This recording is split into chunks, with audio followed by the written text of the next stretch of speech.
بسم اللہ الرحمن الرحیم۔ حضرت سیدنا یزید بن مسیرہ رحمۃ اللہ فرماتے ہیں، ہم میں سے پہلی امتوں میں ایک شخص تھا جس نے بہت زیادہ مال اپنے پاس جمع کیا ہوا تھا۔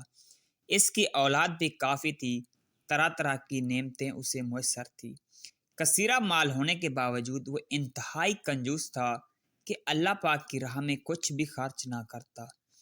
ہر وقت اسی کوشش میں رہتا کہ کسی طرح میری دولت میں اضافہ ہو جائے۔ جب وہ بہت زیادہ مال جمع کر چکا تو اپنے آپ سے کہنے لگا، اب تو میں خوب عیش و عشرت کی زندگی گزاروں گا۔ چنانچہ وہ اپنے اہل و عیال کے ساتھ خوب عیش و عشرت سے رہنے لگا۔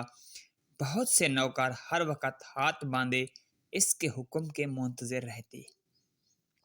الغرض وہ ان دنیاوی اثاثوں میں ایسا مگن ہوا کہ اپنی موت کو بالکل بھول گیا۔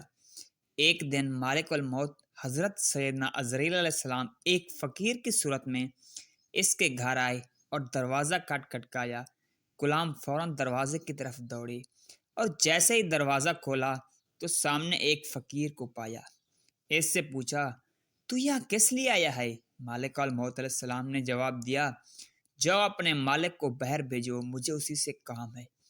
خادموں نے جھوٹ بولتے ہوئے کہا، وہ تیرے ہی جیسے کسی فقیر کی مدد کرنے باہر گئے ہیں۔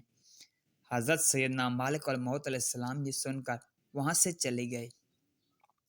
کچھ دیر بعد دوبارہ آئے اور دروازہ کھٹکھٹایا۔ غلام باہر آئے تو ان سے کہا، جاؤ اور اپنے آقا سے کہو میں مالک الموت علیہ السلام ہوں۔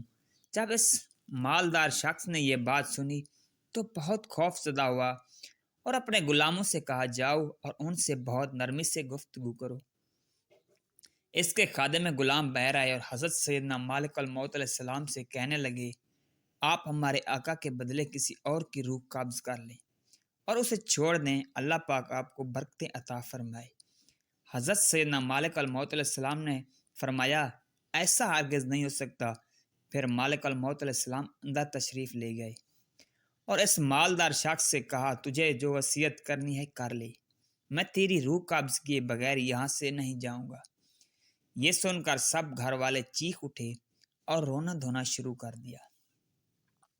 اس شخص نے اپنے گھر والوں اور غلاموں سے کہا، سونے چاندی سے بھرے ہوئے صندوق اور تابوت کھول دو اور میری تمام دولت میرے سامنے لے آؤ۔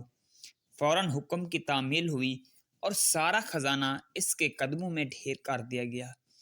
وہ شخص سونے چاندی کے ڈھیر کے پاس آیا اور کہنے لگا، اے ذلیل و بدترین مال، تجھ پر لعنت ہو، تو نے ہی مجھے پروردگار اللہ ذل کے ذکر سے غافل رکھا، تو ہی نے مجھے آخرت کی تیاری کرنے سے روک رکھا۔ یہ سن کر وہ مال اس سے کہنے لگا، تو مجھے ملامت نہ کر، کیا تو وہ نہیں کہ دنیا داروں کی نظروں میں حقیر تھا؟ میں نے تیری عزت بڑھائی، میری ہی وجہ سے تیری رسائی بادشاہوں کے دربار تک ہوئی، ورنہ غریب و نیک لوگ تو وہاں تک پہنچ ہی نہیں سکتے۔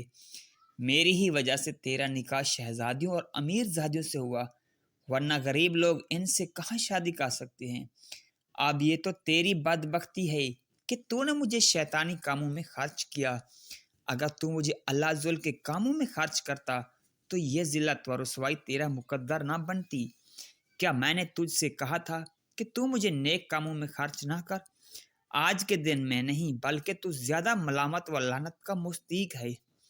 اے ابن آدم، بے شک میں اور تو دونوں ہی مٹی سے پیدا کیے گئے ہیں، پس بہت سے لوگ ایسے ہیں جو نیکی کی راہ پر کاظمان ہیں اور بہت سے گناہوں میں مست غرق ہیں۔